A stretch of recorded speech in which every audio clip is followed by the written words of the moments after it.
Boa tarde. Em nome do Lisbon Dance Still Film Festival, quero agradecer a vossa presença. Temos hoje aqui connosco um dos convidados desta edição do festival, o Henrique Vila-Matas, que todos conhecerão e cuja obra de certeza têm vindo a acompanhar. Foi lançado ontem um novo livro dele, Marienbad Elétrico, que é uma edição da Teodolito, e temos aqui connosco também o editor Carlos Veiga Ferreira, a quem agradeço.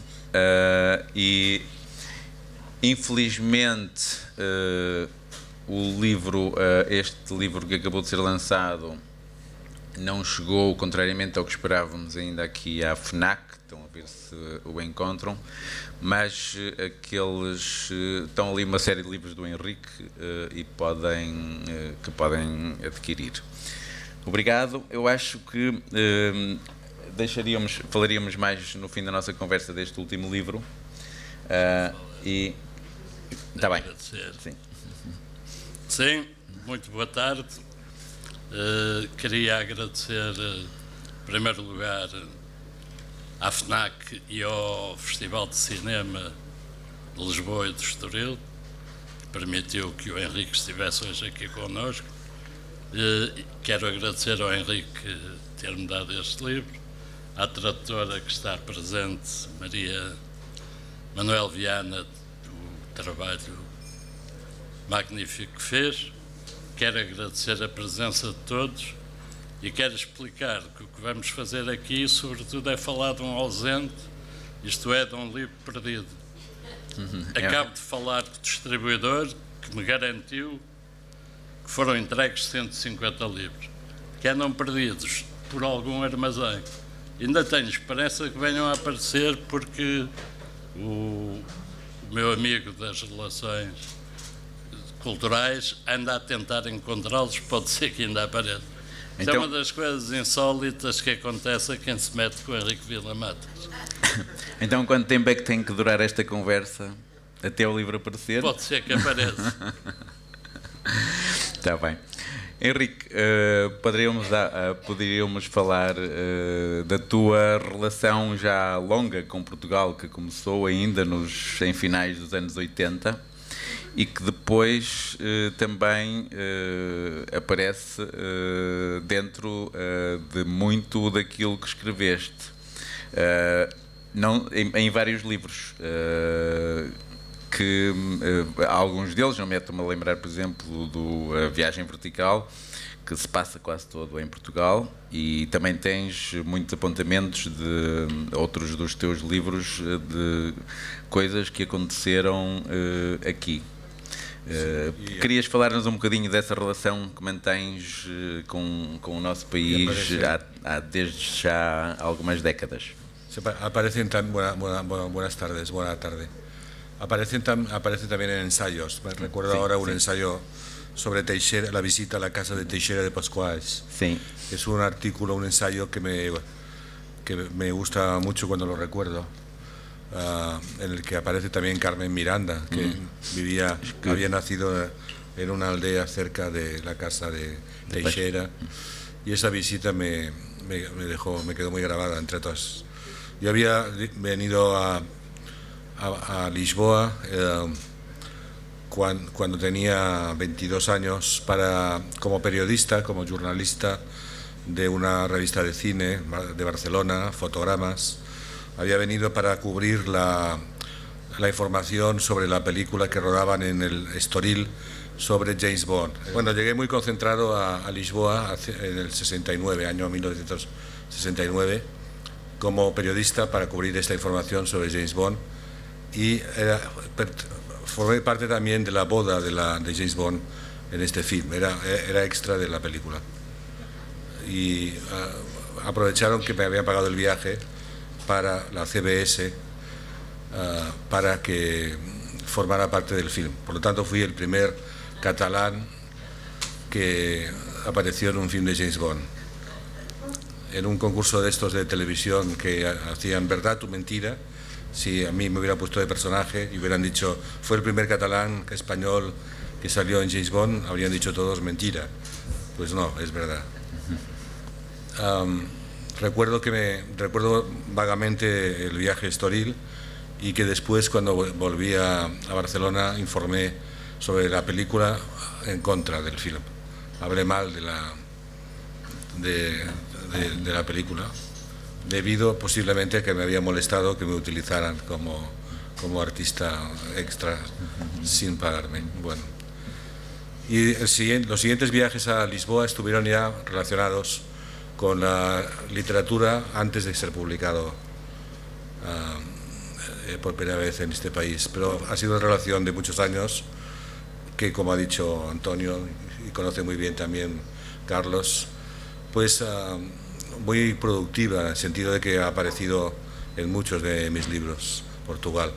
No de una manera deliberada, sino que espontánea. Por ejemplo, el libro que hoy presentamos, que tal vez aparezca después, Mario en Bate Eléctrico, es un libro en el que hay unos episodios que ocurren en Estoril y en Cascais. Y yo no me acordaba ya, es algo que son libros en los que aparecen muchas ciudades y lugares, pero es cierto que siempre Portugal está en lo que hago. Tanto Oporto como Lisboa, que son los lugares donde más me he movido a lo largo del tiempo. Es una relación completamente afectuosa. Y cuando llego a Lisboa me siento muy bien.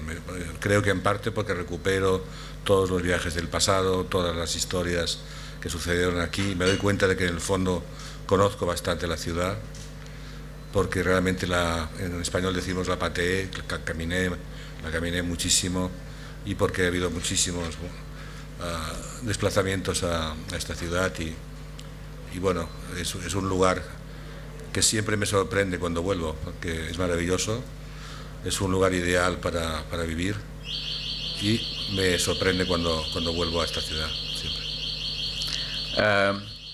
Se calhar eu ia-te pedir para leres, antes de começarmos a falar deste livro, um bocadinho do livro, mas eu já agora aproveitava para te contar uma história que se calhar não sabes. Quando estiveste a primeira vez no Festival do Estoril e que de repente, à hora em que íamos almoçar, estiveste a dar uma entrevista sobre futebol para uma revista de futebol, e também da tua relação com o cinema, para uma revista francesa, a Sou Filme. Lembras-te? E a Dominique Gonzalez Forster chegou nessa altura e fomos todos almoçar, fazer um almoço tardio. Depois tínhamos uma conversa e ela ia apresentar um filme e fomos todos a correr à piscina, ao hotel onde eu vi-me vendas de filme ao estado das coisas, de que falas aqui no livro. E nesse almoço também falámos dessa tua viagem a Pascoais e à terra da Carmen Miranda. E a Dominique e ela ficou fascinadíssima pelo que tu lhe contaste dessa viagem, que vem descrita no livro da Cidade Nervosa.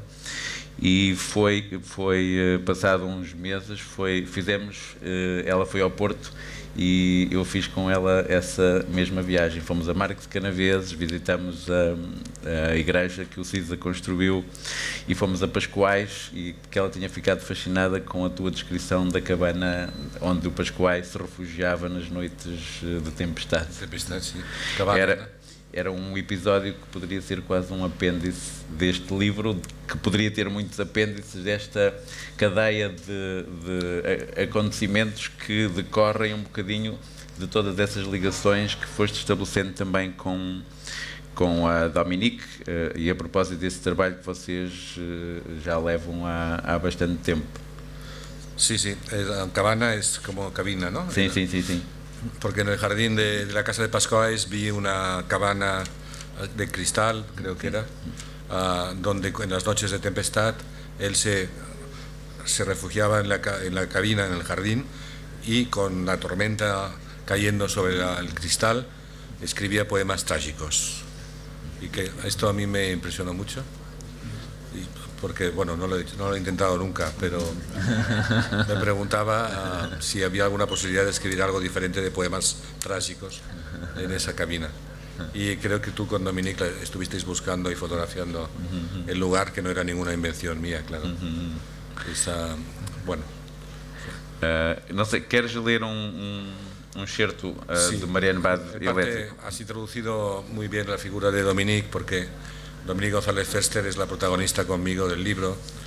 El libro cuenta la relación entre los dos en torno al arte, conversaciones e intercambio de ideas que hemos tenido a lo largo de los últimos 8 o 10 años.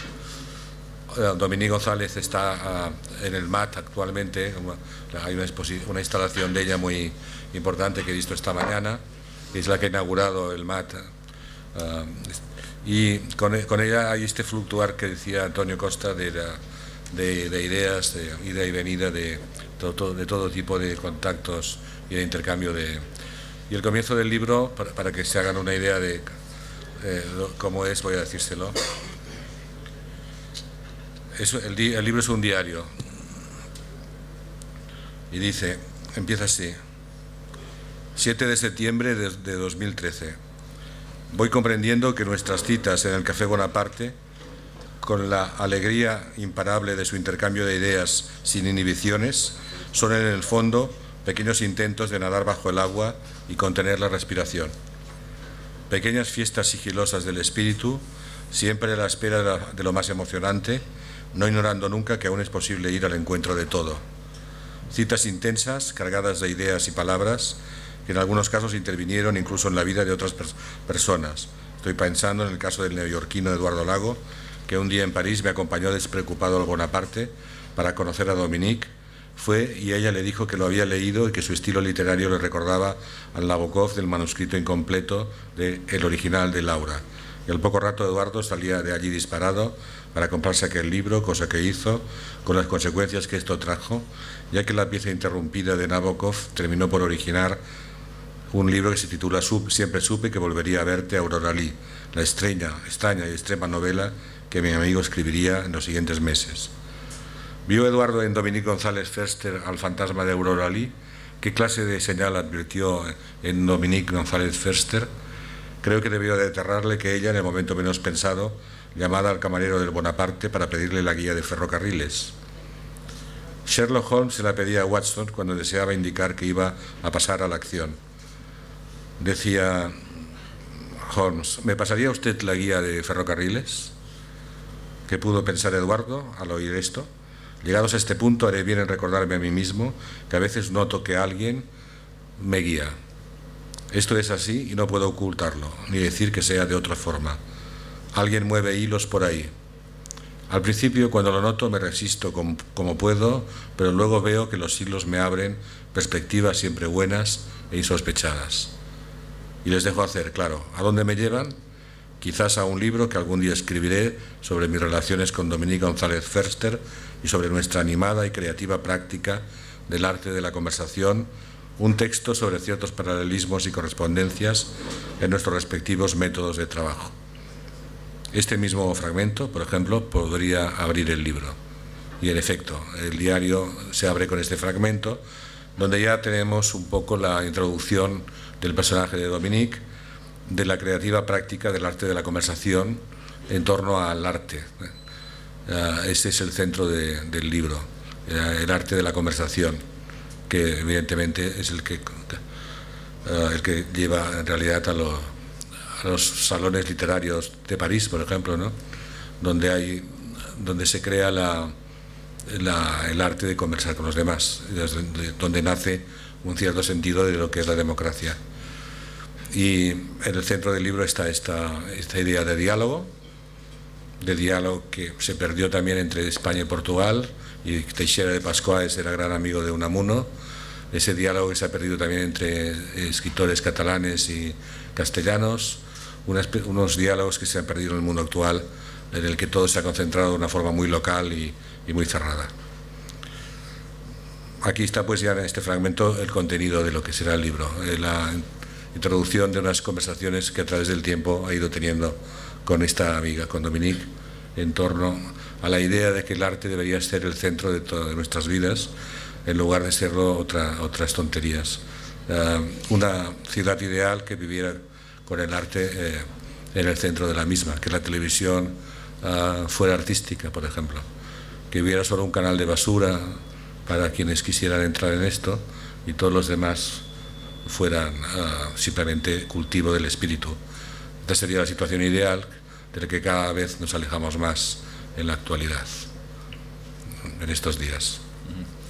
Sim.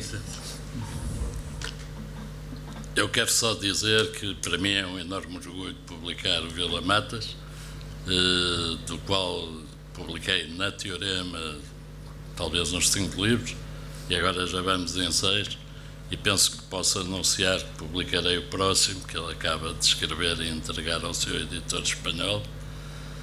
Quero pedir mais uma vez desculpa pela falta de livros, são partidas que a realidade nos prega. O Henrique prega partidas à realidade. Eu lembro-me que uma vez, quando foi convidado para o Festival da Póvoa de Varzim, uma semana antes de começar o festival, ele escreveu um artigo no El País em que contava o festival todo, inclusive o que via da janela do seu quarto, e quem leu ficou provavelmente convencido de que ele tinha já estado no festival e aquilo era uma espécie de reportagem. Mas com o Henrique acontecem sempre coisas inusitadas. Já agora, só para informar que na capa do livro é uma fotografia de uma instalação da Dominic. En esta ocasión no he podido escribir el viaje antes, porque me faltaba el dato de qué hotel iba a ir, porque es muy importante. Bueno, es una broma, porque no pensaba escribirlo, pero con el dato del hotel y cómo son las habitaciones, construyó el inicio de la historia, que es cuando llego a la habitación, miro hacia un lugar que yo ya he visto en internet. Y, por ejemplo, si llueve, pues me muestro desesperado y toco una cortina, que también he visto cuando describe la habitación en internet, y toco la cortina desesperado. Y esto lo hice en varias ocasiones sin que me viera nadie, pero como lo había escrito, lo hacía al llegar a la habitación del hotel donde había escrito ya el artículo, y tocaba desesperado la cortina si llovía, como me pasó en Oporto. Y bueno, en esta ocasión no podía prever. Aunque lo hubiera escrito, no habría contado lo que ha ocurrido, porque realmente no podía prever muchas cosas que han sucedido en solo un día y medio, y una de ellas ha sido la alarma de incendio de esta mañana. Una voz poderosísima en la habitación ha sonado con una sirena enorme, diciéndome en portugués que dejara la habitación porque había un incendio. Y entonces he pensado en tirarme al agua porque estaba muy cerca. Sí. Y luego he pensado que tenía que vestirme, que no iba a salir desnudo, entonces me he vestido tranquilamente, y cuando he salido ya al corredor ya había dejado de haber humo en la cocina. Era una tostada que humeaba la cocina. No ha sido un susto grande, habría podido ser peor, pero sí ha sido una situación extraña, porque yo pensaba que el peligro estaba si salía. No si me quedaba. Si me quedaba, la habitación estaba al lado del mar. De alguna manera podía tirarme. E bueno. E todo isto uno não pode prever. Mas tu tens um livro já muito antigo, ainda mesmo antes do tempo da internet, que se chama Recuerdos Inventados. Sim. Onde tens, por exemplo, a melhor descrição que eu já vi do Peter's Bar nos Açores, e onde nunca tu tinhas estado cuando escribiste. Exactamente, sí, sí. Y ahora este texto lo volví a leer en la traducción inglesa, porque en la Universidad de Boston, hace tres semanas, uno de los textos del libro Vampire in Love es Recuerdos Inventados, que ha sido seleccionado como en la antología. Y allí estuve leyendo toda la reconstrucción del Peter's Bar de las Azores, al que llegué, que le copié toda la descripción a Tabucchi del bar, y sin conocer a Tabucchi, y después Tabucchi dijo que extraño porque se parece mucho a lo que he escrito yo. Y un día conocí a Antonio Tabucchi en Barcelona, y simplemente en una fiesta, y me dijo: ¿por qué no vamos al otro lado de la fiesta a tomar una copa? Entonces fuimos hacia allí, yo le seguía y de repente se giró y me dijo: Enrique, ¿por qué me persigues? Sí, que era una metáfora extraordinaria de lo que hacía con su literatura. Y bueno, luego finalmente pasé un día por Lisboa, decidido a ir a Petersburg de Azores. Y lo que pasó fue muy extraño porque, bueno, Herminio Monteiro, que para descanse, no sé si lo sabéis, pero me dio para ir al Petersburg, como él era amigo de Peters y de su hijo, me dio una carta de recomendación. O sea que yo nunca he llegado, salvo a este bar de las Azores, con una carta de recomendación para entrar en un bar. Entré en el bar y le di a Peters una carta que él abrió y vio que le decía que me recomendaba como cliente. Y bueno, no tomé nada además porque tenía una resaca feroz y estuve 3 horas caído sobre una mesa y Peters no entendió nada porque tenía la carta de recomendación y una persona que se había puesto a dormir en el Petersburg. Y después volví por segunda vez a las Azores también, ya cuando había publicado el Voyage en Vertical, y volví al bar de Peters, en esta ocasión con un amigo de Barcelona muy especial y su mujer, que nada más llegar allí el amigo me dijo en el bar, en las Azores, era febrero, mes de febrero y había mucho viento, no habíamos visto casi nadie en las calles y este amigo me dijo: aquí no hay nadie. Le dije: no, sí que hay. Dijo: pues aquí no hay nada. Le dije: sí que hay. Y todo el viaje consistió en convencerle de que habían cosas en las Azores. En principio lo que no había era personas, porque no veíamos nunca.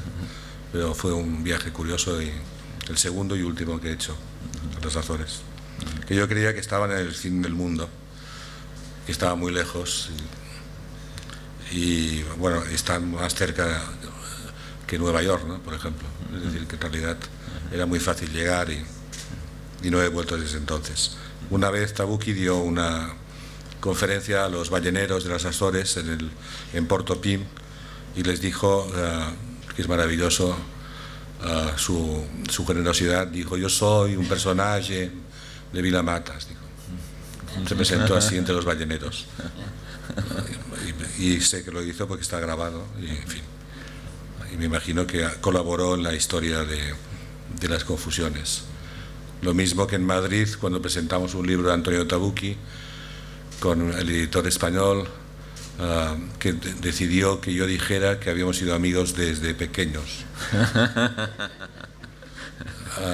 Como nos llevábamos 5 años, yo dije que él tenía 9 y yo tenía 4 y éramos vecinos, y que hacía 50 años que le conocía y que yo me asomaba, me subía a la tapia que separaba las casas y le decía: Antonio, gli adulti son stupidi, los adultos son estúpidos. Y mientras decía esto se oyó la voz del editor que dijo: pero esto no es verdad.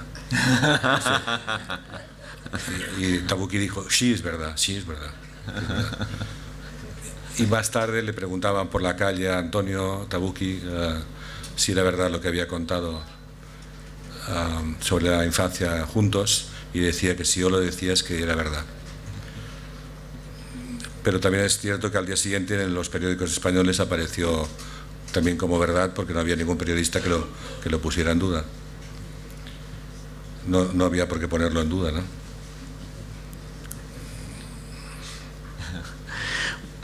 Bem, eu não sei se querem fazer alguma pergunta. Alguém da assistência, o Henrique pode responder a 2 o 3 preguntas. También había pensado que Tabucchi era la sombra de Pessoa y yo me convertía pues deliberadamente en la sombra de Tabucchi, que a su vez era la sombra de Pessoa. Entonces fui a un bar del Museo d'Art Antique de Llanelas Verdes, al bar con jardín y estatuas, y fui a pedir el cóctel de Llanelas Verdes que había inventado Tabucchi, y mientras lo pedía, por una voz como la de hoy de la alarma, dijo que me buscaban en recepción, que fue la cosa más extraña que hasta hoy me ha pasado, porque nadie sabía que estaba en el museo, pero me requerían en recepción Y cuando fui a recepción, esto era por la tarde, me dijeron, sí, le buscan, pero ha sido esta mañana, lo cual fue más complicado todavía. Y en este museo pedí el cóctel Llaneras Verdes, me dijeron que no existía. Por lo tanto, yo fui como la sombra de Tabucchi, y que a su vez era la sombra de Pessoa. Pero es que además, cuando esta historia se publicó en una revista de Barcelona, un escritor mexicano, Jordi Soler, fue al Museo de Llaneras Verdes y pidió por el cóctel Llaneras Verdes para ser la sombra mía, que a su vez era la sombra de Tabucchi, que era la sombra de Pessoa. Que me recuerda una frase que decía Pepe Bergamín, el escritor español, que decía, solo soy una sombra. Y era una frase que me encantaba, dicha así. Alguma pergunta?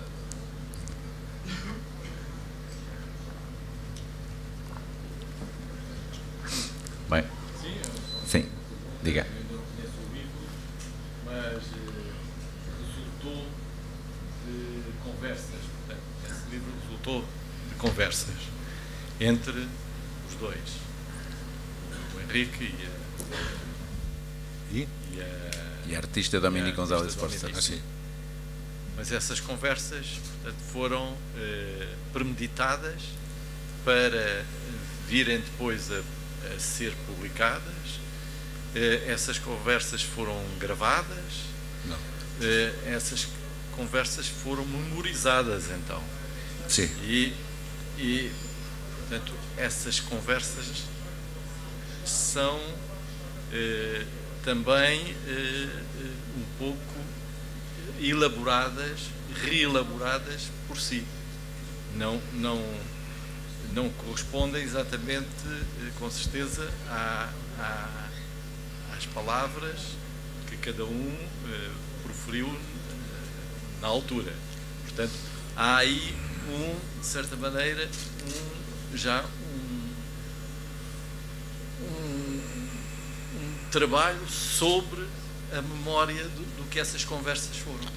Sí, lógicamente, porque la literatura está basada en una reelaboración de la memoria, en una reconstrucción de lo ocurrido.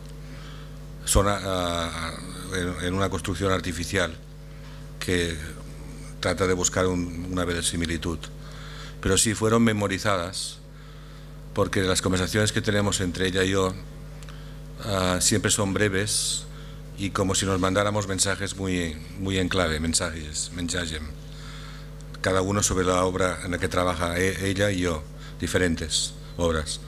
Y después yo las memorizo mucho porque siempre creo que ella me ha dado muchos datos para que yo trabaje sobre lo que me ha dicho, ideas para su trabajo, y a la inversa. Ella escucha lo que yo le digo y todo es tan breve que al final, cuando termina la conversación, reconstruimos en soledad lo que hemos hablado y cuáles son los mensajes que me ha mandado para que estudiara aquellos asuntos. Y por eso son memorizadas. Pero el libro se escribió no porque pensáramos en reproducir las conversaciones, sino que se escribió por encargo de una editora francesa, la editorial Bourgois de París, que quería que hablara sobre nuestra relación, que explicara de qué hablábamos y qué pasaba. Porque hacía 8 años que estábamos encontrándonos, especialmente en el Café Bonaparte de París. Quería saber esto y cuando terminamos el libro ella nos dijo que le daba envidia, tenía envidia de lo que contaba en el libro. Surgió de un encargo, pues, un encargo, se llama así, ¿no?, en portugués. Que en principio Uma encomenda. Comenda. Encomenda. Que al principio no sabía si tenía que hacerlo o no, pero después pensé que era interesante, porque era un libro que jamás habría escrito yo, que nunca se me habría ocurrido pensar que lo podía hacer, que estaba muy bien que alguien me diera una idea ajena y que lo hiciera. Y para hablar de Dominique, de su obra, decidí hablar de lo que hablábamos entre nosotros y de cómo la relación que teníamos era como de Sherlock Holmes y Dr. Watson, ¿no?, el señor Watson, de Sherlock Holmes y Watson. ¿Por qué? Pues porque en realidad los dos nos espiamos continuamente para ver qué es lo que qué es lo que trata de contarme y si lo que me cuenta me interesa a mí para lo que estoy escribiendo, y ella por si lo que yo le cuento le interesa a ella para su instalación. Y hasta el punto de que el día en que la editora nos recibió en su casa para hacer la encomienda a los dos, antes nos quedamos en el café del Museo Rodin de París para poder hablar antes de encontrarnos con la editora en su casa. Y curiosamente el jardín era idéntico al jardín de Marienbad eléctrico, de Marienbad, de la película, se parecía muchísimo. Era muy... Y luego también la atmósfera entre los dos, ya sabiendo que íbamos a hacer el libro, estaba muy cargada, porque los dos estábamos más Sherlock Holmes que nunca. Y yo decidí que era el Dr. Watson, por humildad y porque me tocaba el papel caballeroso. Y decidí ser Watson al servicio de su obra, de la obra de ella. Pero es curioso porque esa fue la última conversación que hemos tenido. Después se escribió el libro y no nos hemos visto más. Tenemos que vernos ahora para diciembre porque preparamos otra cosa. Pero hemos estado un año sin vernos, como si el libro nos hubiera agotado. Mais alguma pergunta?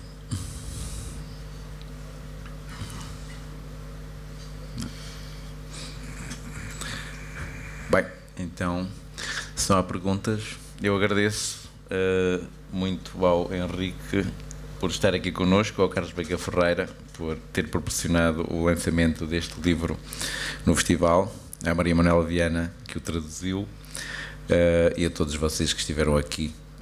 Se alguém quiser um autógrafo, acho que o Henrique ainda pode ficar aquí.